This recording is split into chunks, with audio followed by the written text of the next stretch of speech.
Hello students, expert guidance academy math की class में आप सभी लोगों का मोस्ट वेलकम।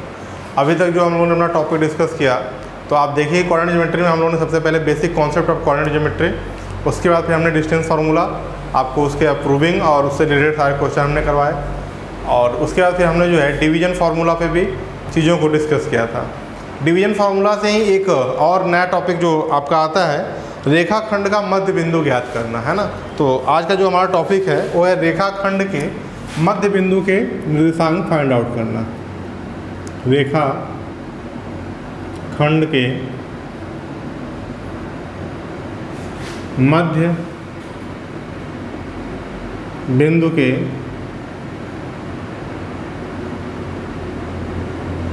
निर्देशांक, ठीक।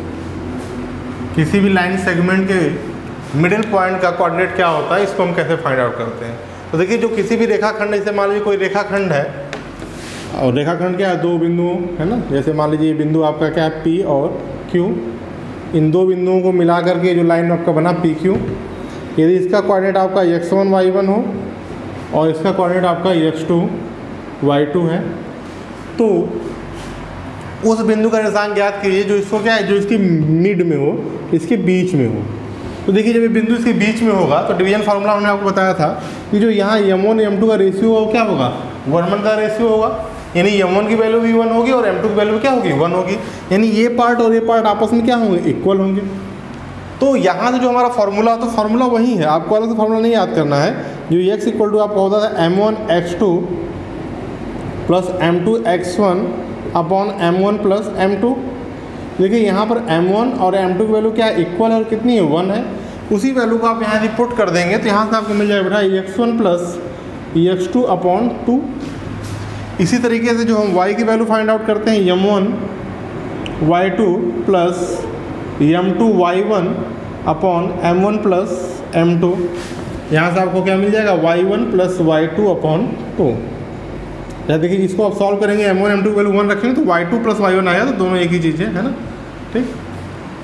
तो ये x y की वैल्यू आपको, यानी कि जो मिड पॉइंट के लिए हमारा फॉर्मूला होगा, यदि मिड पॉइंट हमारा r हो तो r x y equal to आपका जो फॉर्मूला बनेगा वो क्या बन जाएगा, x1 प्लस x2 अपॉन 2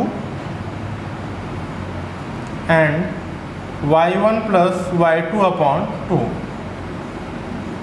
ठीक। ये आपका फार्मूला जनरेट होता है मध्य बिंदु के निर्देशांक के लिए, ठीक है। तो ये कहाँ से है, डिवीजन फार्मूला से ही ये आपका जनरेट होता है, तो इसको आप नोट कर लेंगे। आइए इस पर एक एग्जांपल भी करते हैं हम।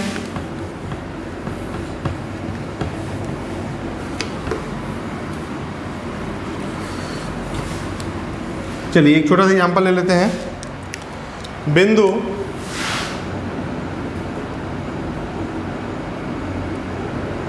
चार दो व 2 4 को मिलाने से निर्मित रेखाखंड के मध्य बिंदु, रेखाखंड के मध्य बिंदु के निर्देशांक ज्ञात कीजिए। निर्देशांक ज्ञात कीजिए। चलिए आइए, तो यहाँ पर देखिए आपका 4 2 and 2 4, x1 y1 x2 y2। इस पॉइंट को हमने मिला दिया। मान लीजिए इसका क्या है, मध्य बिंदु r है, जिसका निर्देशांक क्या है, x y। तो r x y equal to formula क्या हो जाएगा आपका, x1 plus x2 by 2 and y1 plus y2 by 2, ठीक। अब वैल्यू पुट कर दीजिए, x1 और x2 की वैल्यू क्या है, 4 प्लस 2 बाई 2 एंड y1 की वैल्यू क्या है, 2 प्लस 4 बाई 2। यहाँ से आपका आ जाएगा बेटा 6 बाई 2 एंड 6 बाई 2। यहाँ से जो आपको कोऑर्डिनेट मिल जाएगा 3 एंड 3, ये हो जाएगा आपका आंसर, ठीक। इस तरीके से आप क्वेश्चन को सॉल्व कर लेंगे, है ना। तो वीडियो को पॉज करके इसको नोट कर लीजिए आप।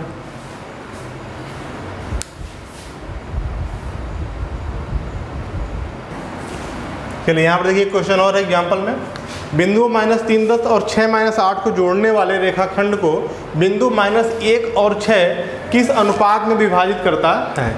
यानी बेटा देखिए यहाँ पर जो है आपको इस तरीके का क्वेश्चन दिया हुआ है कि -3 और 10 और 6 -8, ठीक, इसको जोड़ने से जो रेखाखंड आपका निर्मित हुआ, ठीक है ना, इसको जो कोई एक बिंदु है जो इसी पर है ना, -1 और 6, ये किस अनुपात में विभाजित करता है, यानी आपको M1 और M2 ज्ञात करना है। तो सबसे पहले आप क्या करेंगे, एज्यूम कर लेंगे, माना के संबंधे 1 के अनुपात में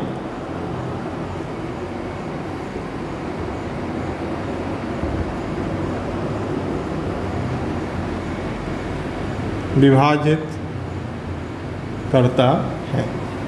हमने एज्यूम कर लिया है k:1 के रेशियो में के अनुपात में विभाजित करता है। तो आइए विभाजन सूत्र का प्रयोग करते हैं। यहाँ पर विभाजन सूत्र से x इक्वल टू क्या हो जाएगा बेटा आपका formula, m1x2 plus m2x1 upon m1 plus m2।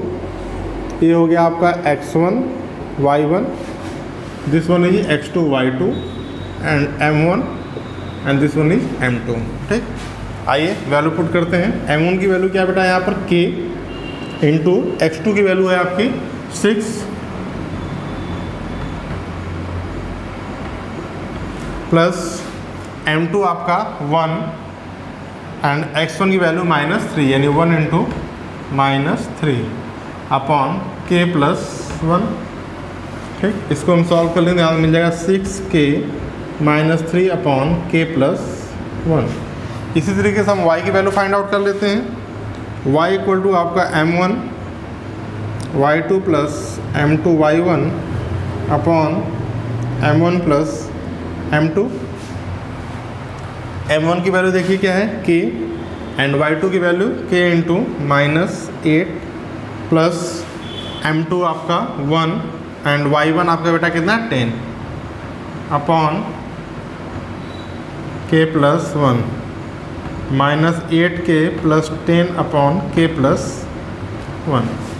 अब देखिए ये आपका x और y की वैल्यू आ गई, और x और y की वैल्यू क्या है, गिवन है, चूँकि x y इक्वल टू आपको कितना दिया है -1 एंड 6। इसलिए अब आप क्या करिए, एक एक को इक्वल करके k की वैल्यू फाइंड आउट कर लेंगे।